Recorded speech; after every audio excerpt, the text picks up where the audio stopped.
अच्छा देखो, हम चैप्टर नंबर 1 कर रहे थे। मैंने बॉटनी का काम इस चैप्टर का करा दिया था आपको।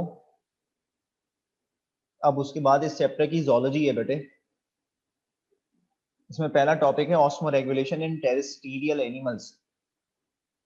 ऑस्मोरेगुलेशन के मायने थे maintenance of water and solute. पानी और सॉल्यूट के क्वांटिटी या कंसंट्रेशन के मेंटेन करने को ऑस्मोरेगुलेशन कहते हैं। और टेरेस्ट्रियल एनिमल्स वो एनिमल्स होते हैं जो जमीन पे पाए जाते हैं। और आपको मालूम है कि जमीन पे जो कंडीशन है वो जानवरों के लिए ज़्यादा सूटेबल नहीं है, क्योंकि यहाँ पे क्लाइमेटिक चेंजेस होते हैं बहुत तेज़ी से। गर्मी बहुत पड़ती है और ज़मीन पे इतना पानी अवेलेबल नहीं है। और तमाम लिविंग ऑर्गेनिजम्स को वाटर की नीड होती है, पानी की ज़रूरत होती है अपने मेटाबॉलिक फंक्शंस कराने के लिए। तो ये जो जानदार हैं जो ज़मीन पे पाए जाते हैं, वैसे तो मुख्तलिफ जानदार हैं जो ज़मीन पे पाए जाते हैं, लेकिन उनमें से दो ग्रुप ऐसे हैं, आर्थ्रोपोड्स और वर्टिब्रेट्स। ये दो ग्रुप ऐसे हैं जो कि सक्सेसफुल हैं, जो कि सक्सेसफुल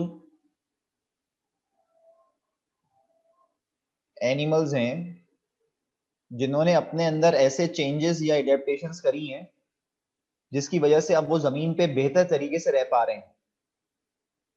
वो चेंजेस या एडेप्टेशंस क्या हैं? सबसे पहली चीज है water proof external covering. Water proof external covering से मुराद ये है कि ऐसी कवरिंग जो पानी को निकलने से रोकती है बॉडी से बाहर। ऐसी कवरिंग जो पानी को निकलने से रोकती है बॉडी से बाहर, क्योंकि जैसे मैंने कहा ये जानवर जमीन पे पाए जाते हैं और जमीन पे हार्श क्लाइमेटिक कंडीशन है। हार्श क्लाइमेटिक कंडीशन है मुराद ऐसी कंडीशंस हैं जो कि एनिमल्स के लिए सूटेबल नहीं है। गर्मी बहुत है और पानी की कमी है, तो जो ऑलरेडी इनकी बॉडी में पानी है ये उसको निकलने से रोकेंगे कैसे? By developing water proof external covering. जैसे रेप्टाइल, बर्ड्स और मैमल्स, ये तो वर्टिब्रेट्स हैं, ये अपनी स्किन के ऊपर एक केराटिनाइज्ड एपिडर्मिस डेवलप कराते हैं। केराटिनाइज्ड एपिडर्मिस क्या होता है? एपिडर्मिस मतलब स्किन के ऊपर, और केराटिनाइज का मतलब है जो केराटिन से मिलके बना है। केराटिन बेटे एक प्रोटीन है कि अगर आप मुझसे पूछें सर केराटिन क्या है, केराटिन एक प्रोटीन है जो कि पानी को निकलने से रोकता है। इससे मिलके वैसे आपके बाल बने, आपकी स्किन बनी है, आपके नाखून, नेल्स बने हैं। इंटरनल ऑर्गन्स और ग्लैंड्स के पास भी होता है। ये एक प्रोटेक्टिव प्रोटीन है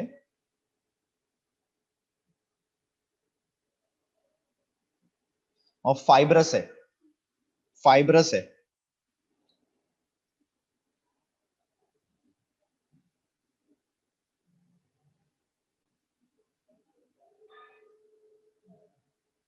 एक केराटिन है, उसको कहते हैं, केराटिन है उसको कहते हैं अल्फा केराटिन। अल्फा केराटिन ये एनिमल्स में पाया जाता है। अल्फा केराटिन ये एनिमल्स में पाया जाता है।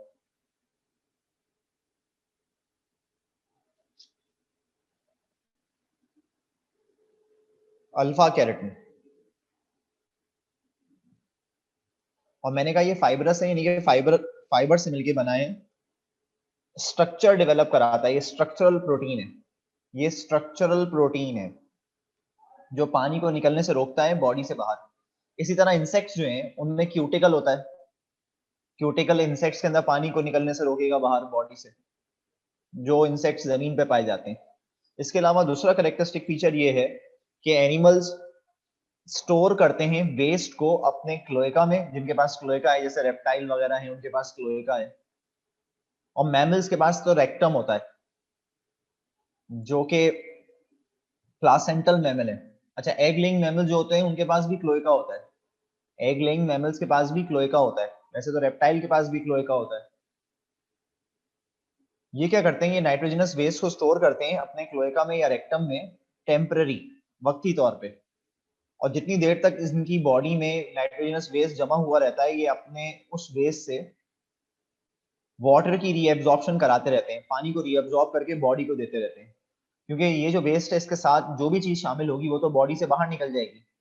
तो क्यों ना ऐसा करें कि ये पानी वैसी मुश्किल से मिल रहा है और कम अवेलेबल है, इसको बचाना है, तो वेस्ट के जरिए इसको बाहर निकालने की बजाय इसको वापस रीएब्जॉर्ब करके बॉडी के सेल्स को दे दिया जाए ताकि बॉडी के सेल्स को इस्तेमाल कर सकें। इसके अलावा कुछ जानदार ऐसे हैं जैसे कैंगरू, कैमल, रैट वगैरह। ये जानदार क्या करते हैं, अपनी बॉडी में जो फैट्स पाए जाते हैं उसको तोड़ते हैं, और फैट्स को तोड़ने से हमें मालूम है वाटर प्रोड्यूस होता है। जो फैट्स को तोड़ने से वाटर प्रोड्यूस होता है उसको कहते हैं मेटाबॉलिक वाटर। फैट्स को तोड़ने से जो वाटर प्रोड्यूस होता है उसको कहते हैं मेटाबॉलिक वाटर। ये उसको इस्तेमाल करते हैं।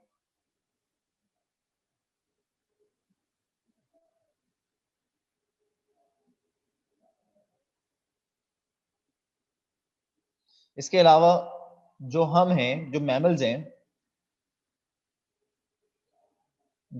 हैं,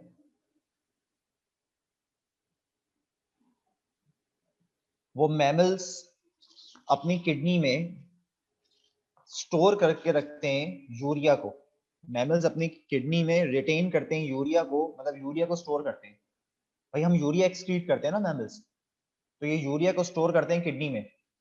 अब किडनी में अगर यूरिया रहेगा तो किडनी कैसी हो जाएगी, किडनी हाइपरटोनिक होगी।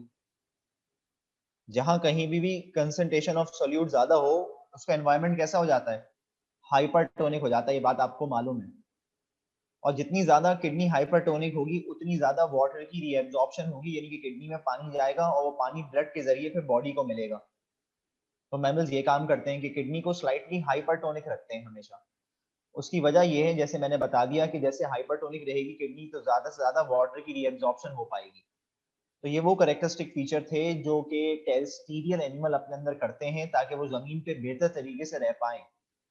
क्योंकि जमीन पे पानी की कमी का सामना है, जमीन पे गर्मी ज्यादा है, तो वाटर लॉस ज्यादा होता है। इस वजह से ये जानदार जो हैं ये अपने अंदर ये एडेप्टेशंस करते हैं जिनका जिक्र किया मैंने अभी। उसके बाद osmo regulation in aquatic animals, यानी कि एक्वेटिक एनिमल्स वो तमाम एनिमल्स हैं जो कि पानी में पाए जाते हैं।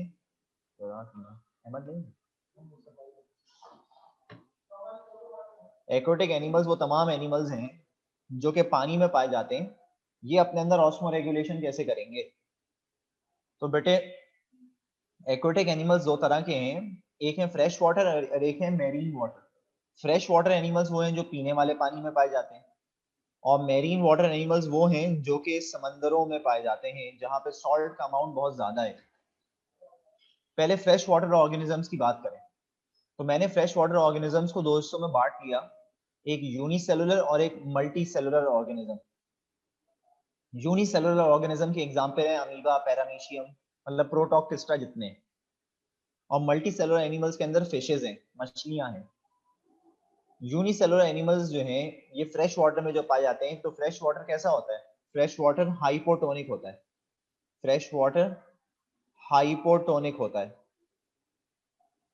और ये जो एनिमल्स हैं इनकी बॉडी कैसी होती है, इनकी बॉडी हाइपरटोनिक होती है। इनकी बॉडी हाइपरटोनिक होती है। तो कॉन्स्टेंटली क्या होगा, आपको मालूम है कि पानी बाहर से बॉडी के अंदर दाखिल होगा, क्योंकि बॉडी अंदर से कैसी है, हाइपरटोनिक है। जो अमीबा, पैरामीशियम वगैरह हैं इनकी बॉडी में कंटिन्यूअसली पानी अंदर आता रहेगा, क्योंकि बॉडी अंदर से हाइपरटोनिक है, बाहर का मीडियम हाइपो है, तो हाइपो से हाइपर की तरफ पानी आता है। अब जब कंटिन्यूअसली पानी बॉडी के अंदर आता रहेगा तो एक वक्त आएगा बॉडी में पानी भर जाएगा। इनकी बॉडी में एक स्ट्रक्चर होते हैं, सिंगल मेम्ब्रेन रखने वाले स्ट्रक्चर्स होते हैं, उनको कहते हैं कॉन्ट्रेक्टाइल वैक्यूल। उनको कहते हैं कॉन्ट्रेक्टाइल वैक्यूल। किसकी बॉडी में होते हैं, अमीबा और पैरामीशियम की बॉडी में होते हैं कॉन्ट्रेक्टाइल वैक्यूल। ये जो कॉन्ट्रेक्टाइल वैक्यूल है, जैसे इनका नाम है वैसे इनका काम है, ये कॉन्ट्रैक्ट और रिलैक्स करते हैं। ये पंप करते हैं इजाफी पानी को जो बॉडी के अंदर आ जाएगा। इनके कॉन्ट्रेक्शन और रिलैक्सेशन की वजह से पानी का लेवल बॉडी के अंदर मेंटेन रहता है। और अगर ये कॉन्ट्रेक्टाइल वैक्यूल काम नहीं कर पाएगा तो बॉडी के अंदर पानी का लेवल बढ़ जाएगा, जिससे ये वक्त आएगा कि बॉडी क्या हो सकती है, बस्ट, फट सकती है बॉडी। तो ये जो है कॉन्ट्रेक्टाइल वैक्यूल जो हैं ये पंप करे जा रहे हैं पानी को, इजाफी पानी को भर भर के बाहर निकाल रहे हैं जो बॉडी के अंदर दाखिल हो रहा है, ताकि बॉडी के अंदर वाटर का लेवल और सॉल्ट का लेवल मेंटेन किया जा सके। जबकि जो फिशेस हैं, जो मल्टी सेलुलर ऑर्गेनिज्म हैं, जिनकी भी बॉडी हाइपरटोनिक है, तो बॉडी के बाहर से इनकी बॉडी में भी पानी दाखिल होगा। अब ये जो पानी बॉडी के अंदर दाखिल हो रहा है बाहर से फिशेस की बॉडी में, ये रिमूव करते हैं इस एक्सेस वाटर को बाय पासिंग डाइल्यूट यूरिन। ये यूरिन की शक्ल में, ये यूरिन की शक्ल में इस इजाफी पानी को बॉडी से बाहर निकालती हैं फिशेस। डाइल्यूट यूरिन बनाती हैं, जितना जितना यूरिन डाइल्यूट होगा उसमें उतना ज्यादा पानी होगा। अब इन्होंने इस इजाफी पानी को यूरिन के जरिए तो बाहर निकाल दिया, बार बार यूरिन प्रोड्यूस करके, लेकिन इतना ज्यादा यूरिन प्रोड्यूस करने से क्या हुआ, इनकी बॉडी में आयंस की कमी हो गई। इनकी बॉडी में आयंस की कमी हो गई, क्योंकि जब यूरिन निकलता है बॉडी से तो आयंस को भी लेके निकलता है, पानी को तो लेके निकल ही रहा है, आयंस को भी लेके निकल रहा है। तो ये जो है इस कमी को कैसे पूरा करती हैं ये फिशेस, जो फ्रेश वाटर फिशेस हैं, they actively absorb selected ions from outside through their gills. ये जो है अपने गिल से आयंस को एब्जॉर्ब करती हैं, ये आयंस को एब्जॉर्ब करती हैं बाहर से। गिल्स इनके अंदर ये काम करते हैं। इनके जो गिल्स हैं, इन फिशेस के जो फ्रेश वाटर फिशेस हैं, उनके गिल्स आयंस को एब्जॉर्ब करते हैं बाहर से, जिन आयंस की कमी हो गई है बॉडी में। तो ये तो वो मैकेनिज्म था जो फ्रेश वाटर ऑर्गेनिजम्स के अंदर है। जो मेरीन ऑर्गेनिजम्स हैं, जो समंदरों में पाए जाते हैं, और हमें मालूम है कि समंदरों का इन्वायरमेंट कैसा होता है, हाइपरटोनिक होता है। हाइपरटोनिक होता है। समंदर जो है वो हाइपरटोनिक होते हैं, वहां सॉल्ट का लेवल ज्यादा होता है, सॉल्यूट ज्यादा होते हैं। और जो वहां फिशेस पाई जाती हैं उनकी बॉडी का इनर इन्वायरमेंट कैसा होता है, हाइपोटोनिक होता है। तो क्या होगा, बॉडी के अंदर से पानी बाहर निकलेगा, बॉडी के अंदर से पानी बाहर निकलेगा, यानी कि लॉस ऑफ वाटर होगा। ये इस लॉस ऑफ वाटर को पूरा कैसे करती हैं, by constantly drinking water. Continue पानी पीती रहती हैं। आपने देखा होगा मछलियों का मुंह खुला रहता है, तो वो क्या कर रही हैं, वो पानी पी रही हैं, ड्रिंक कर रही हैं, कंटिन्यूअसली पानी उनकी बॉडी के अंदर जा रहा है, क्योंकि उनकी बॉडी में पानी की कमी हो रही है। अब ये जो मछलियां हैं जो कंटिन्यूअसली पानी पी रही हैं, तो ये कैसा पानी पी रही हैं, ये कहाँ पर है, ये मैरीन वाटर में है। तो ये जो पानी पी रही हैं, उस पानी के साथ इनकी बॉडी में क्या जा रहा है, एक्सेस सॉल्ट। इनकी बॉडी में एक्सेस सॉल्ट एंटर हो रहा है। अब ये जो एक्सेस सॉल्ट बॉडी में एंटर हो रहा है, ये तो ज्यादा है, इसकी तो जरूरत नहीं है। तो इनके जो गिल्स हैं, यानी कि मेरीन वाटर फिशेस के जो गिल्स हैं, वो क्या काम करते हैं, वो ये काम करते हैं कि वो एक्सक्रीट कराते हैं इस एक्सेस सॉल्ट को, जो पीने के साथ बॉडी के अंदर दाखिल हो गया है इन मछलियों की बॉडी में। तो अगर तुम देखो तो फ्रेश वाटर फिशेस के गिल्स क्या कर रहे हैं, आयंस को एब्जॉर्ब। मेरीन वाटर के फिशेस के जो गिल्स हैं वो क्या कर रहे हैं, सॉल्ट को एक्सक्रीट। तो अलग अलग फंक्शंस हैं बिसाइड रिस्पायरेशन। रिस्पायरेशन कराने के अलावा और भी फंक्शंस होते हैं गिल्स के, वो ये हैं जो मैंने अभी बताया आपको। इसके अलावा जो मेरीन वाटर फिशेस होती हैं, इनकी किडनी स्लो काम करती है। जब किडनी स्लो काम करेगी तो कम यूरिन प्रोड्यूस होगा। वैसे ही बॉडी से पानी इतना बाहर निकल रहा है, और किडनी भी अगर तेज काम करेगी तो और ज्यादा पानी निकल जाएगा बॉडी से बाहर, और पानी की कमी हो जाएगी बॉडी में। तो इनकी किडनी का जो रेट होता है फिल्ट्रेशन का, वो स्लो होता है, ताकि कम यूरिन प्रोड्यूस हो, क्योंकि वैसे ही एक्सेस लॉस है वाटर का बॉडी में। इसलिए कि अगर आप मुझसे पूछते सर ये इनकी किडनी स्लो क्यों काम करती है, तो मैंने बता दिया कि वैसे ही बॉडी से पानी इतना बाहर निकल रहा है, और अगर किडनी नॉर्मल काम करेगी या ज्यादा काम करेगी तो और ज्यादा लॉस हो जाएगा वाटर का। तो they prevent water loss by slowing down the filtration rate of their kidney. इसके अलावा कुछ और फिशेज हैं जैसे शार्क और रेज वगैरह हैं। जैसे शार्क है या रेज है, शार्क है या रेज है, ये जो मछलियां हैं ये अपनी बॉडी का इनर एनवायरनमेंट हाइपरटोनिक रखती हैं। ये अपनी बॉडी का इनर एनवायरनमेंट कैसा रखती हैं, हाइपरटोनिक।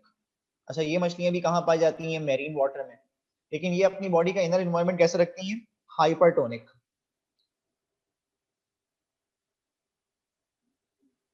ये हाइपरटोनिक कैसे रखती हैं, ये भी हमारी तरह, मैमल्स की तरह स्टोर करती हैं यूरिया अपनी किडनी में। और जब यूरिया स्टोर करेंगी तो वो कैसा हो जाएगा, इनर एनवायरनमेंट हाइपरटोनिक हो जाएगा। और जब इनर एनवायरनमेंट भी हाइपरटोनिक होगा और बाहर का एनवायरनमेंट भी हाइपरटोनिक है, तो इनकी बॉडी से वाटर लॉस नहीं होता। तो ये इस तरह से by creating hypertonic environment they are preventing water loss. तो शार्क और रेस तो ये काम करती हैं। इसके अलावा एक और ग्रुप ऑफ ऑर्गेनिज्म है, उनको कहते हैं ऑस्मोकॉनफॉर्मर। ऑस्मोकॉनफॉर्मर, इसकी एग्जाम्पल जो है वो हैगफिश है। इसकी एग्जाम्पल हैगफिश है, ऑस्मोकॉनफॉर्मर की एग्जाम्पल। इनकी बॉडी का एनवायरनमेंट कैसा होता है, आइसोटोनिक होता है। इनकी बॉडी का एनवायरनमेंट कैसा होता है, आइसोटोनिक होता है। आइसोटोनिक से मुराद ये है कि बॉडी का इनर एनवायरनमेंट और बॉडी के बाहर का एक्सटर्नल एनवायरनमेंट दोनों सेम होते हैं।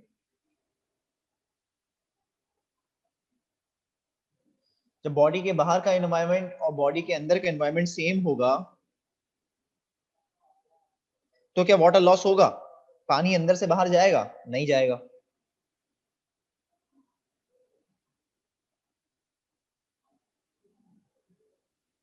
तो ना पानी खुद ब खुद ही अंदर आएगा, ना पानी खुद ब खुद ही बाहर जाएगा, यानी कि ऑस्मोसिस नहीं होगी।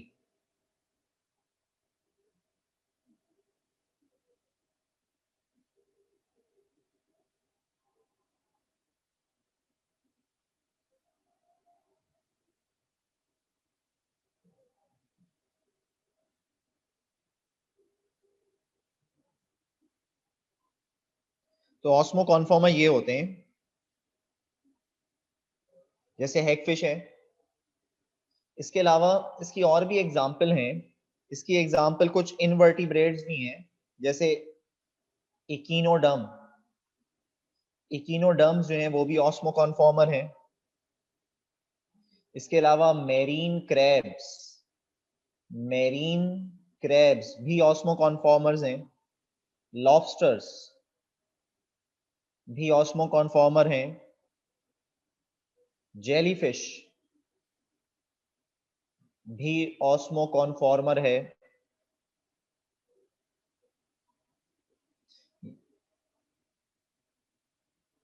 शार्क, जिसकी मैंने बात करी थी अभी आपसे, शार्क भी ऑस्मो कॉन्फॉर्मर है। स्केट्स, ये भी मछली है, ये भी ऑस्मो कॉन्फॉर्मर है।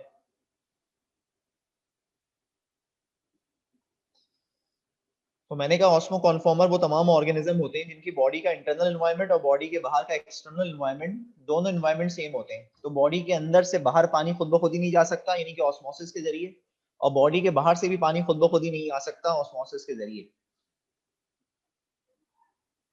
बेटे मैंने ये कहा था कि जो शार्क हैं या रेज वगैरह हैं या बोनी फिशेस जो हैं, बोनी फिशेस जो हैं, शार्क, रेज वगैरह, कुछ बोनी फिशेस जो हैं, ये समंदरों में पाई जाती हैं।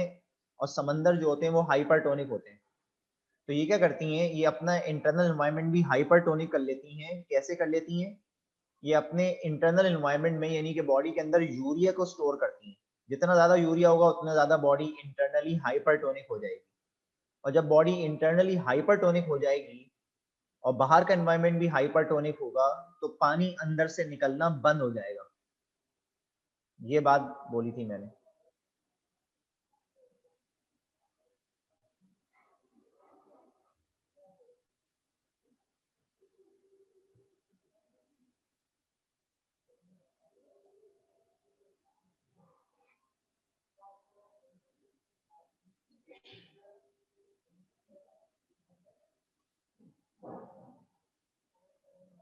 इसके बाद नेक्स्ट जो है काम, वो है एक्सक्रीटरी प्रोडक्ट्स।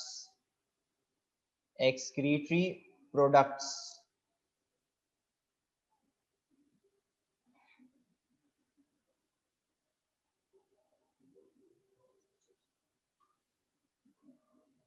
3 एक्सक्रीटरी प्रोडक्ट्स हैं। 3 एक्सक्रीटरी प्रोडक्ट्स हैं।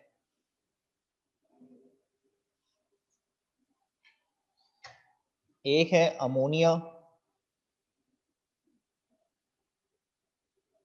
एक है यूरिया और एक है यूरिक एसिड।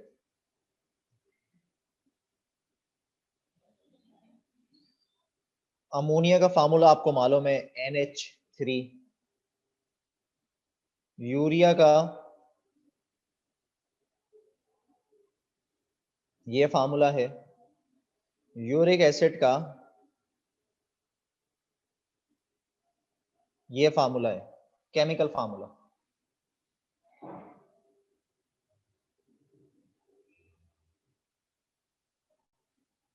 इन तीनों में सबसे ज्यादा टॉक्सिक कौन है, हाईली टॉक्सिक कौन है? अमोनिया। यूरिया अमोनिया के मुकाबले में लेस टॉक्सिक है।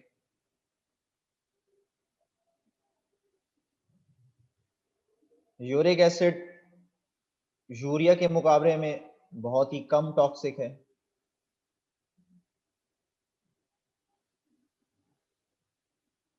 अमोनिया उन एनिमल्स में से रिलीज होता है जो एक्वेटिक हैं।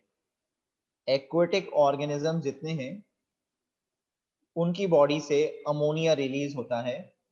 अमोनिया सॉल्युबल है वाटर में, और इसको निकालने के लिए बॉडी से बाहर बहुत ज्यादा पानी चाहिए।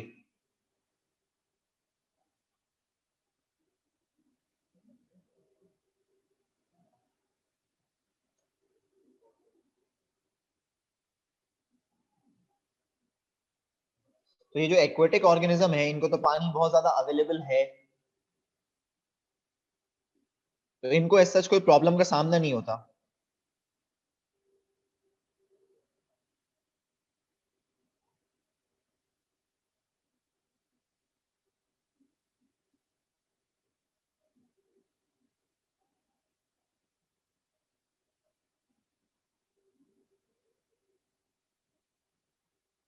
क्योंकि ये जो जानदार हैं ये पहले से कहाँ रहते हैं, ये पहले से पानी में पाए जाते हैं।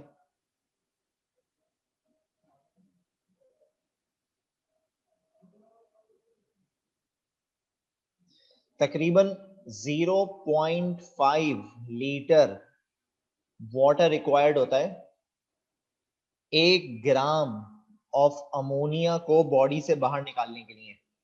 0.5 लीटर वाटर रिक्वायर्ड होता है 1 ग्राम ऑफ अमोनिया को निकालने के लिए।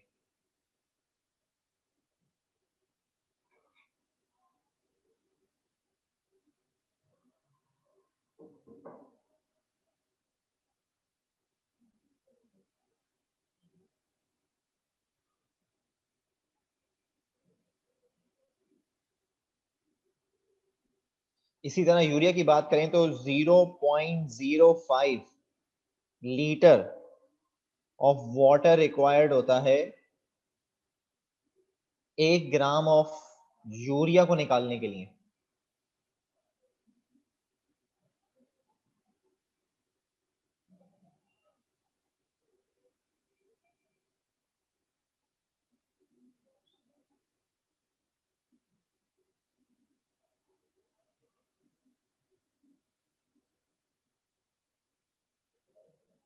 इसी तरह 0.005 लीटर ऑफ वाटर रिक्वायर्ड होता है 1 ग्राम ऑफ यूरिक एसिड को निकालने के लिए बॉडी से बाहर।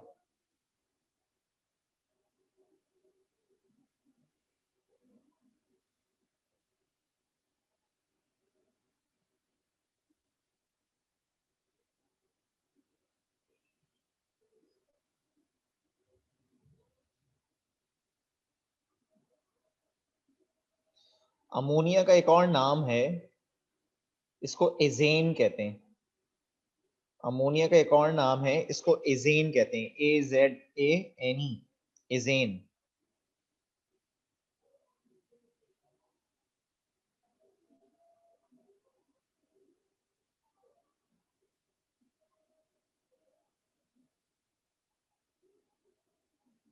इसी तरह यूरिया का भी एक और नाम है, इसको कार्ब अमाइड कहते हैं, कार्ब अमाइड कहते हैं, यूरिया को कार्ब अमाइड भी कहते हैं। जैसे अमोनिया को एजेन कहते हैं, यूरिया को कार्ब अमाइड भी कहते हैं।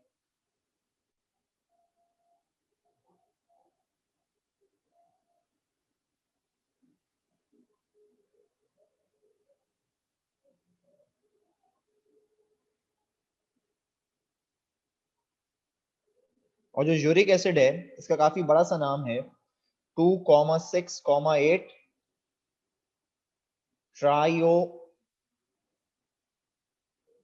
ट्राईऑक्सी प्योराइन,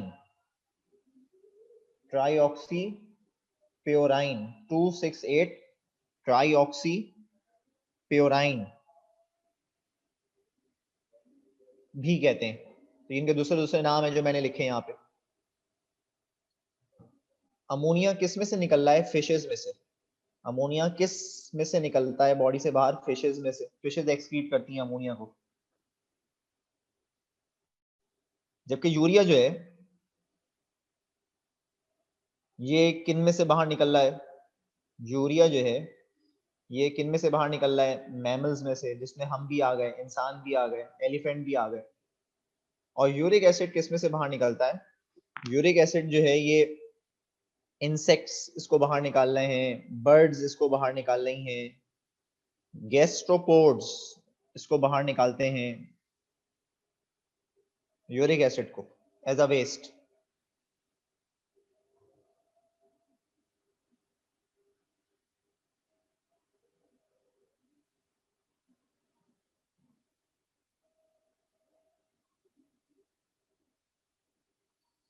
इसके अलावा ये जो यूरिया है, ये जो यूरिक एसिड है, ये कहां से आया?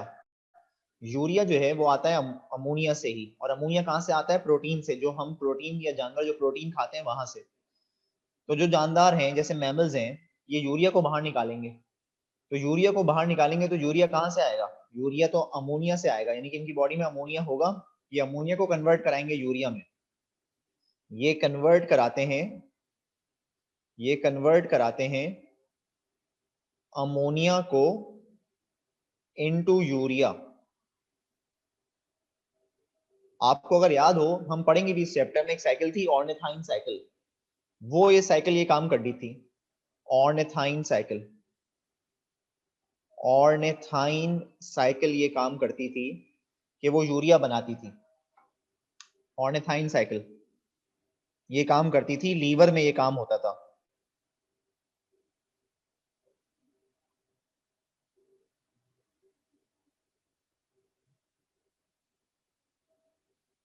जिसको आप यूरिया साइकिल भी कहते हैं। ऑर्निथाइन साइकिल को और क्या कहते हैं? यूरिया साइकिल, जो हमारे लीवर में होती है।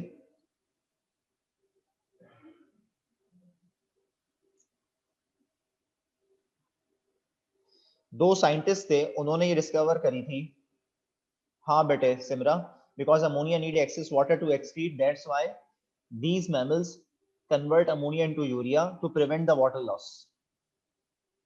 एक साइंटिस्ट थे, उनका नाम था हैंस क्रैब। एक साइंटिस्ट उनका नाम था हैंस क्रैब, और एक का नाम था कर्ट, KURT, कर्ट हेंसलेट। कर्ट हेंसलेट। इन्होंने ये डिस्कवर करी थी 1932 में। और इस साइकिल में ये अमोनिया कन्वर्ट हो जाता है यूरिया में। तो इसको ऑर्निथाइन साइकिल भी कहते हैं, इसको यूरिया साइकिल भी कहते हैं, इसको हेंस क्रैब कर्ट हेंसलेट साइकिल भी कहते हैं। तो एक ही साइकिल के तीन नाम है। हमारी किताब में सिर्फ ऑर्निथाइन साइकिल का जिक्र है, तो मैंने आपको उसके दो और नाम भी बता दिए। इसी को यूरिया साइकिल भी कहते हैं, इसी को हेंस क्रैब या कर्ट हेंसलेट साइकिल भी कहते हैं। ये नाम याद रखना बेटे, तुम्हारे काम में आएंगे, यही इंपॉर्टेंट बात है, यही एडिशनल बात है। बाकी ये जो मैंने ग्राम वाली बात बताई है, जिन पे मैं स्टार बना रहा हूँ, ये इंपॉर्टेंट बातें हैं जो बुक में नहीं है।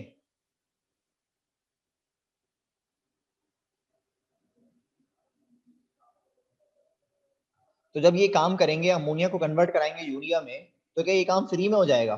नहीं, इसमें एनर्जी खर्च होगी। इस काम करने में एनर्जी खर्च होगी, इस काम को करने में एनर्जी खर्च होगी, यानी कि इस प्रोसेस को कराने में क्या खर्च हो जाते हैं, एटीपी, एटीपी खर्च होते हैं। तो जब भी कभी अमोनिया कन्वर्ट होता है यूरिया में, तो it will consume some amount of energy in the form of ATP.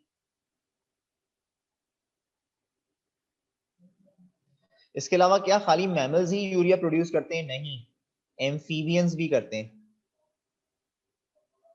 इसके अलावा शार्क भी करती है फिशेस में। फिर इसी तरीके से जिन जानदारों में यूरिक एसिड बाहर निकल रहा है, जिन जानदारों में यूरिक एसिड बाहर निकल रहा है, वो जानदारों में यूरिक एसिड कहां से आ रहा है, वो यूरिया कन्वर्ट हो रहा है, यूरिया कन्वर्ट हो रहा है किसमें, यूरिक एसिड में। यानी कि उनकी बॉडी में भी इसी तरह की कोई ना कोई साइकिल होती होगी जिसमें यूरिया कन्वर्ट होता होगा यूरिक एसिड के अंदर। तो जब उनमें भी यूरिया जो है वो कन्वर्ट होता है, यूरिया जो है वो कन्वर्ट होता है इनटू यूरिक एसिड, तो ये काम भी फ्री में नहीं होता होगा। It will also require ATP, तो यहां पर भी एटीपी खर्च होते हैं, क्योंकि यूरिया कन्वर्ट होता है यूरिक एसिड में, तो ये काम फ्री में नहीं होता, यहां पर भी एटीपी खर्च होते हैं। और फिर ये जानदार इस यूरिक एसिड को बॉडी से बाहर निकाल देते हैं।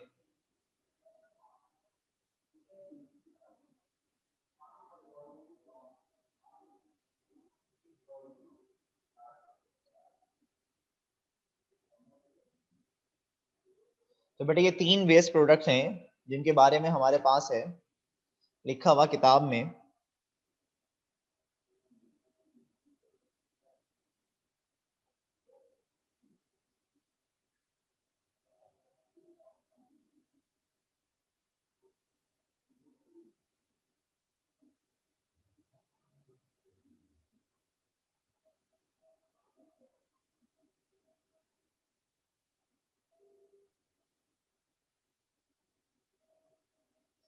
एक और वेस्ट है, उसका भी नाम लिखा हुआ है खाली,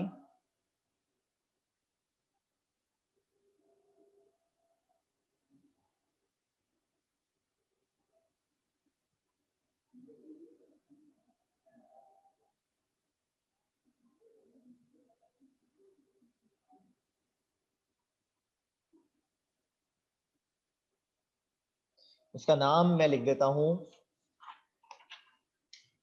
केराटिनिन, केराटिनिन, केराटिनिन। ये भी एज अ वेस्ट, इसको भी हम एज अ वेस्ट एक्सक्रीट करते हैं बॉडी से बाहर। इससे पिछली क्लास में मैंने आपको एक यूरिन का चार्ट बना के दिखाया था, उसमें मैंने लिखा था 0.30 पर 100 सेंटीमीटर क्यूब जो है इसको हम यूरिन में बाहर निकालते हैं। और ये केराटिनिन प्रोड्यूस कहाँ से होता है, इसको प्रोड्यूस करते हैं मसल्स हमारे, जब भी हमारे मसल्स काम करते हैं तो इसको प्रोड्यूस करते हैं केराटिनिन को, और इसको अल्टीमेटली फिर किडनी जो है वो एक्सक्रीट कर देती है, बॉडी से बाहर निकाल देती है।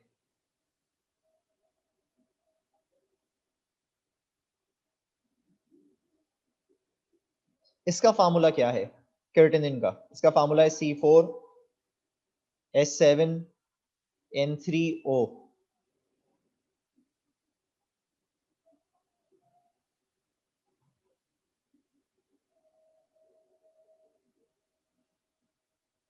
इसका नॉर्मल लेवल कितना होना चाहिए ब्लड में, क्रिएटिनिन का नॉर्मल लेवल कितना होना चाहिए ब्लड में, 0.84 से लेके 1.21 मिलीग्राम पर डेसीलीटर, 0.84 से लेके 1.21 मिलीग्राम पर डेसीलीटर,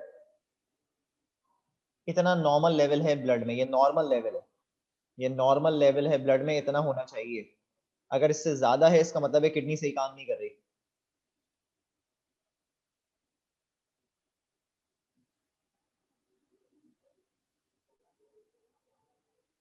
तो ये एक और वेस्ट है, तो इसका मतलब है कितने वेस्ट हो गए बेटे, 4 तरीके के वेस्ट हो गए, 4 तरीके के वेस्ट सब्सटेंसेस हो गए जिनकी बात मैंने करी आपसे। इसके बारे में भी किताब में नाम तो लिखा हुआ है, लेकिन ये सब डिटेल नहीं है जो मैंने आपको यहाँ बताई।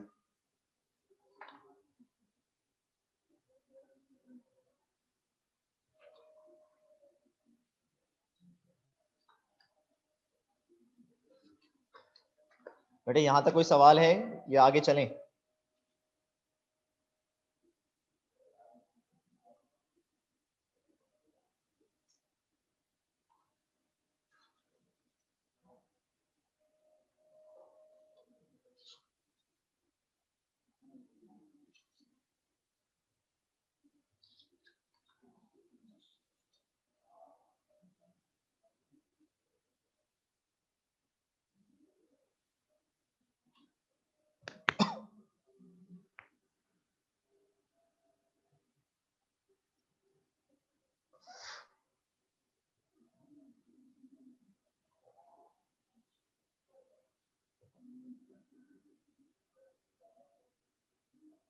सही है। उसके बाद बेटे नेक्स्ट टॉपिक है एक्सक्रीशन इन हाइड्रा। चार ऑर्गेनिजम्स के बारे में चार ऑर्गेनिजम्स के बारे में हमारी किताब में एक्सक्रीशन लिखी हुई है। एक हाइड्रा है, एक प्लेनेरिया है, एक अर्थवॉर्म है और एक कॉकरोच। कोशिश करते हैं ये चारों मैं पूरा करा दूं, ये चारों के अंदर एक्सक्रीशन में पूरी करा दूं आपको आज ही की क्लास में। आसान है बेटे, मुश्किल नहीं है, और इसमें ऐसा कोई एडिशनल बात नहीं आएगी जैसे इनमें तो आई ना, अभी एक्सक्रीटरी प्रोडक्ट्स में आई, इसमें नहीं आएगी। हमें मालूम है कि हाइड्रा जो है वो एक एक्वेटिक ऑर्गेनिज्म है, पानी में पाया जाता है, फ्रेश वाटर है, फ्रेश वाटर ऑर्गेनिज्म है, पीने वाले पानी में पाया जाता है। और फ्रेश वाटर का एनवायरनमेंट कैसा होता है? हाइपोटोनिक होता है।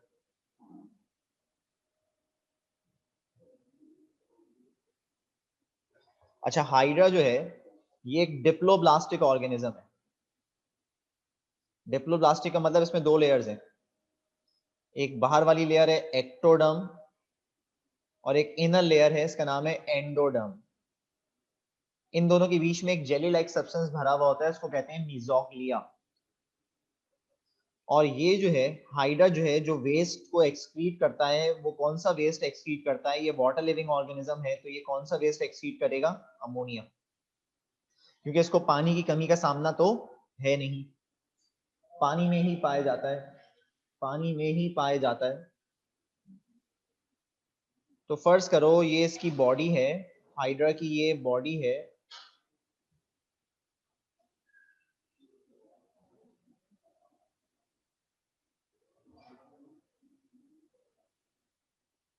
ये जो बाहर वाले सेल हैं इनको कहते हैं एक्टोडर्म, एक्टोडर्मल सेल्स। जो अंदर वाले सेल्स हैं इनको कहते हैं एंडोडर्मल सेल्स। और ये सराउंडेड है ना वाटर से, पानी से सराउंडेड है, पानी इनकी कैविटी में भी भरा हुआ है, इस कैविटी को कहते हैं गैस्ट्रोवेस्कुलर कैविटी, और पानी इनकी बॉडी के बाहर भी है।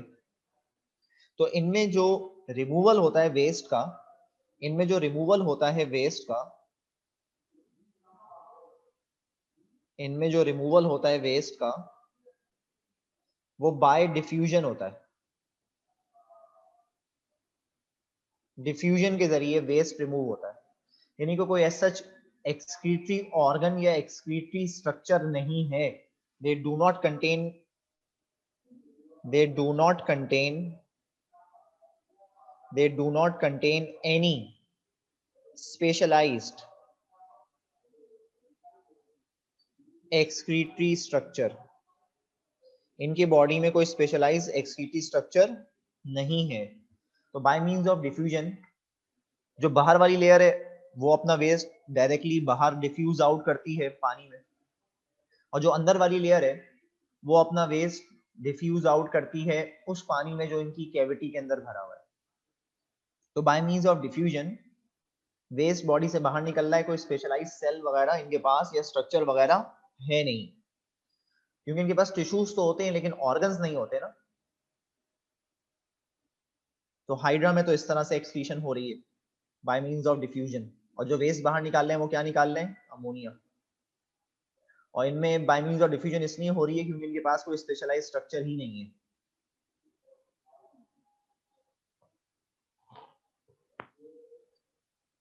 जबकि अगर हम बात करें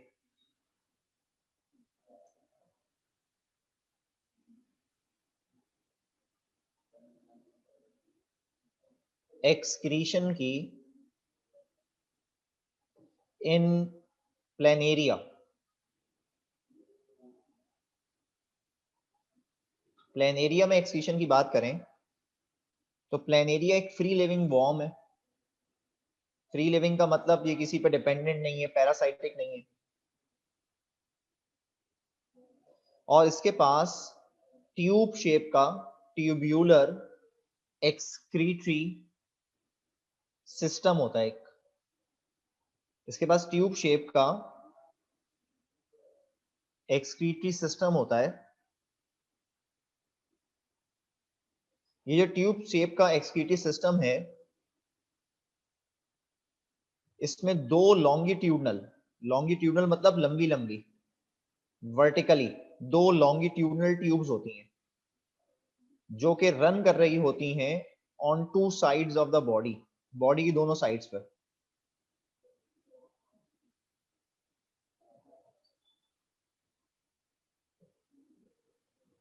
on the entire length of this animal. हर एक ट्यूब जो है, हर एक ट्यूब जो है वो ओपन हो रही है बॉडी के बाहर। हर एक ट्यूब जो है ओपन हो रही है बॉडी के बाहर। हर एक ट्यूब जो है वो ओपन हो रही है बॉडी के बाहर और बॉडी के अंदर। हर एक ट्यूब ओपन हो रही है बॉडी के बाहर और बॉडी के अंदर।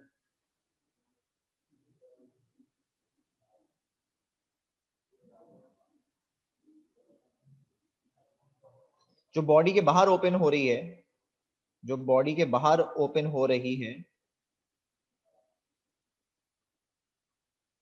इस ओपनिंग को कहते हैं हम, ये जो ओपनिंग्स हैं, इन ओपनिंग्स को जो बॉडी के बाहर ओपन हो रहे हैं, इनको कहते हैं एक्सक्रीटरी पोर। इनको कहते हैं एक्सक्रीटरी पोर, जो बॉडी के बाहर स्किन के पास जो ओपन हो रही हैं। जबकि इंटरनल जो ओपनिंग्स हैं, ये जो इंटरनल ओपनिंग्स हैं, ये जो इंटरनल अंदर की तरफ जो बॉडी के अंदर खुल रही हैं ओपनिंग्स,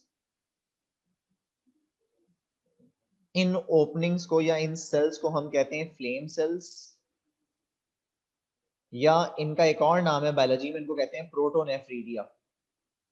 प्रोटोनेफ्रीडिया, प्रोटोनेफ्रीडिया या फ्लेम सेल्स। अच्छा, आपको मालूम है फ्लेम सेल्स को फ्लेम सेल्स इसलिए कहते हैं because they contain cilia which Flecker like flame, which Flecker like flame. तो ये फ्लेकर करते हैं फ्लेम की तरह, इनमें जो सिलिया लगे होते हैं, इसलिए इनको फ्लेम सेल्स कहते हैं।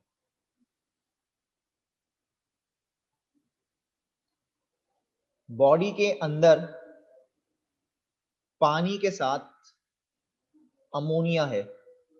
बॉडी के अंदर पानी के साथ क्या है, अमोनिया है। बॉडी के अंदर इनसाइड वो बॉडी है उसमें पानी के साथ अमोनिया है। ये सारा का सारा पानी के साथ अमोनिया इन फ्लेम सेल्स में जाएगा।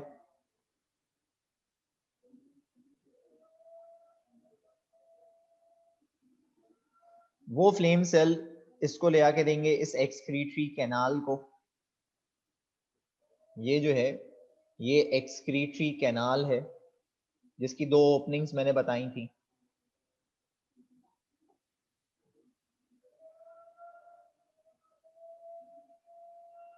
जब इसके अंदर पानी और अमोनिया आ जाएगा, फ्लेम सेल्स पंप करके इसको देंगे, तो इस एक्सक्रीटरी कैनाल में रीएब्जॉर्प्शन होगी वाटर की। इसमें रीएब्जॉर्प्शन होगी वाटर की, पानी रीएब्जॉर्ब होगा और फिर सारा वेस्ट जो है इन द फॉर्म ऑफ यूरिन वो एक्सक्रीटरी पोर के जरिए बॉडी से बाहर फेंक दिया जाएगा।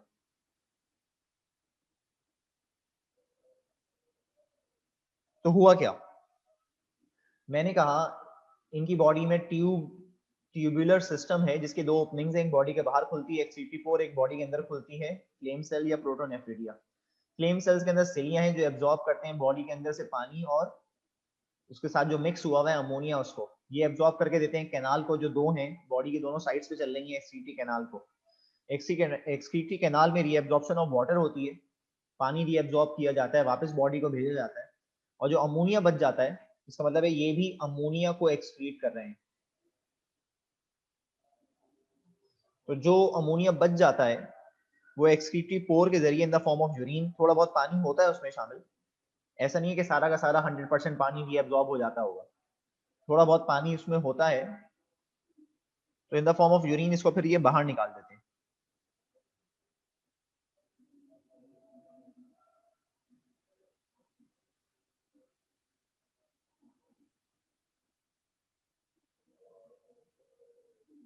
या तो एक ये तरीका है वेस्ट को बाहर निकालने का थ्रू एक्सक्रीटरी पोर। इसके अलावा दे हैव माउथ ऑल्सो, इनके पास एक माउथ होता है, और माउथ जो है इनका वो सिंगल ओपनिंग वाला है, इनके पास सेपरेट एनस नहीं होता, इनके पास सेपरेट एनस नहीं होता, they do not have separate anus. तो जहां से चीजें अंदर आ रही हैं वहीं से चीजें बाहर जाएंगी, यानी दे हैव सिंगल ओपनिंग। तो अपने माउथ के ही जरिए ये वेस्ट को भी बाहर निकाल सकते हैं।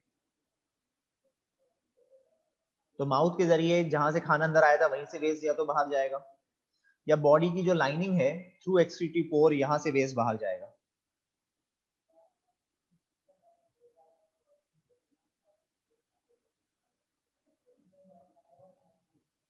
तो इनमें बेटा एक्सक्रीशन इस तरीके से हो रही है प्लेन एरिया में।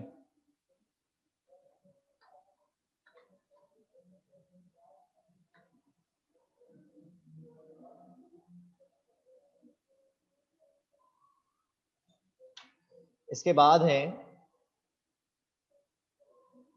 एक्सक्रीशन इन अर्थवॉर्म। अर्थवॉर्म के अंदर एक्सक्रीशन,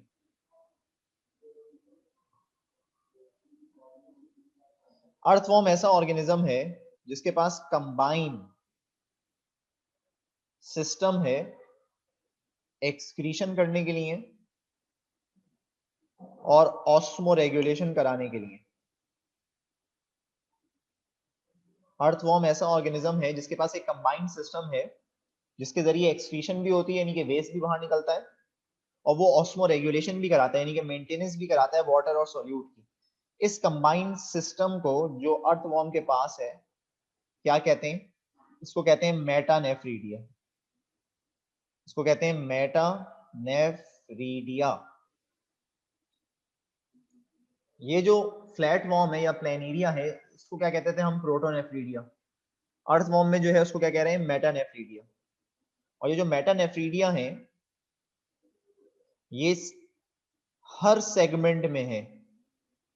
किसके हर सेगमेंट में है, अर्थवॉर्म के हर सेगमेंट के अंदर है। तो जितने सेगमेंट्स होंगे उतने मेटानेफ्रीडिया होंगे। और ये जो मेटानेफ्रीडिया है, ये जो मेटानेफ्रीडिया है ये क्वाइल ट्यूब्स हैं। ये मेटानेफ्रीडिया जो है ये क्या है, क्वाइल ट्यूब्स हैं। ये क्वाइल्ड ट्यूब्स हैं दरअसल जो बॉडी के अंदर हैं।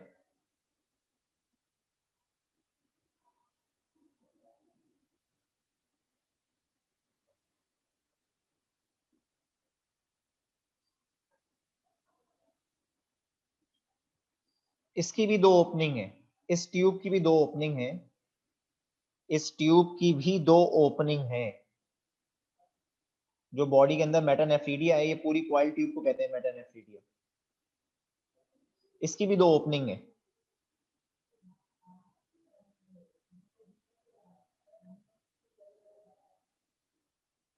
जो बॉडी के अंदर ओपनिंग है,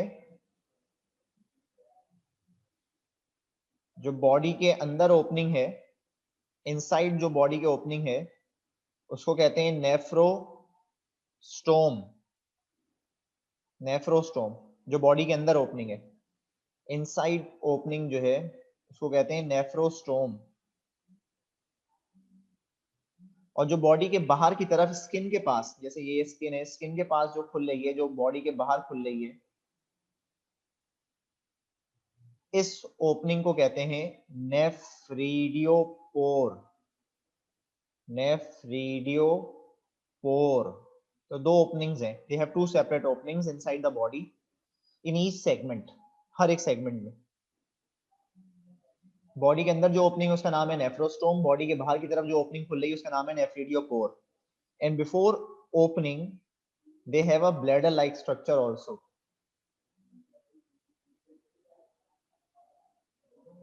और जो ब्लैडर लाइक स्ट्रक्चर है इनके पास, ये ब्लैडर लाइक स्ट्रक्चर जो है स्टोर कर सकता है अपने अंदर वेस्ट को, और यहीं पे रीअब्जॉर्प्शन भी होगी वाटर की। तो देखो ये ट्यूब जो है वो एक्सीशन भी करा रही है, और इसी ट्यूब का एक स्ट्रक्चर है ब्लैडर, जो स्टोर कर रहा है वाटर को और फिर रीअब्जॉर्ब करा रहा है वाटर को, यानी कि बॉडी में पानी की कमी को पूरा कर रहा है। तो ये ऑस्मो रेगुलेशन वाली बात हो गई ना, पानी की कमी को जो मेंटेन कराए या पूरा करे वो क्या करता है दरअसल, ऑस्मो रेगुलेशन।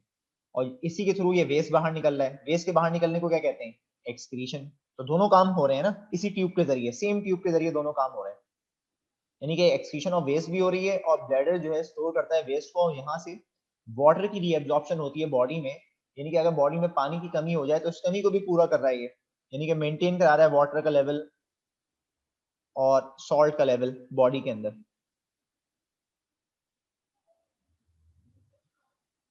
ये जो नेफ्रोस्टोम है इनमें सिलिया होते हैं, नेफ्रोस्टोम जो है इनमें सिलिया होते हैं, और ये जो सिलिया नेफ्रोस्टोम में है ये बॉडी से वेस्ट को जमा करते हैं और इस ट्यूब में भरते हैं। मैंने कहा नेफ्रोस्टोम जो इंटरनल ओपनिंग है उसमें सिलिया है, और ये सिलिया जो है ये बॉडी के अंदर जो स्पेस है, अच्छा बॉडी के अंदर जो स्पेस होती है उसको क्या कहते हैं आप, सीलम। बॉडी में जो स्पेस होती है उसको सीलम कहते हैं ना, बॉडी कैविटी को सीलम कहते हैं ना। तो सीलम में जो भी फ्लूइड है उसमें जो भी वेस्ट है वो कहाँ एंटर होगा, नेफ्रोस्टोम के अंदर एंटर होगा। कौन एंटर कराएगा, सिलिया।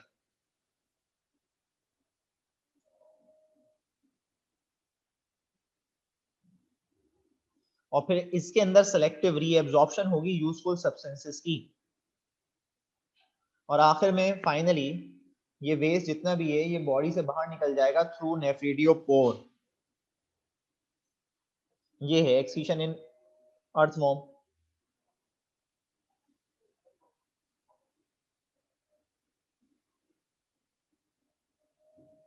यहां तक बेटे कोई सवाल है?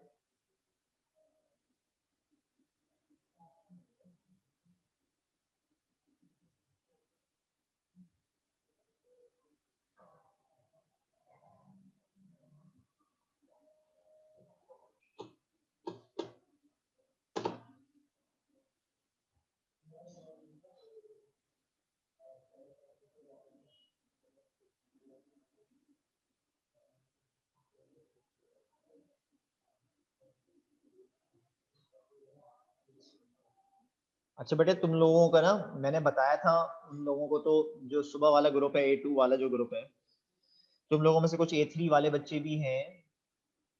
तो बेटे ये जो तुम लोगों का ना टेस्ट होगा अब, सही है, A3 वालों का, A2 वालों को तो बता दिया था मैंने, जो नेक्स्ट फ्राइडे आएगा उसको टेस्ट होगा। A2 वालों का फ्राइडे को होगा चैप्टर नंबर 7 का, और जो A3 वाले हैं उनका भी चैप्टर नंबर 7 का होगा वेनेसडे को।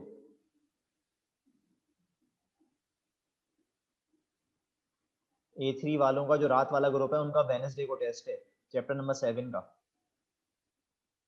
सही है। बाकी जो बच्चे हैं A3 वाले उनको भी बता देना बेटे, जैसे तो मैं मंडे को जब क्लास होगी तो अनाउंस कर दूंगा मंडे की क्लास में, लेकिन तुम लोगों को बता दिया है मैंने, सही है बेटे। एक्सक्रीशन कॉकरोच रह गई है, वो इंशाल्लाह अगली क्लास में करेंगे, 2-3 मिनट है इसमें हो नहीं पाएगी।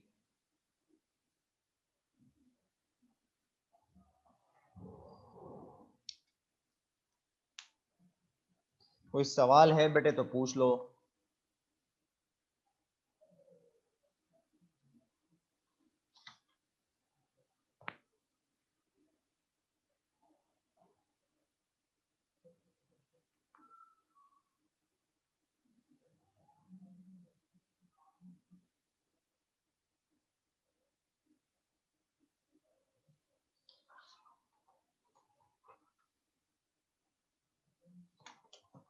सही बेटे, अल्लाह हाफिज। अल्लाह हाफिज।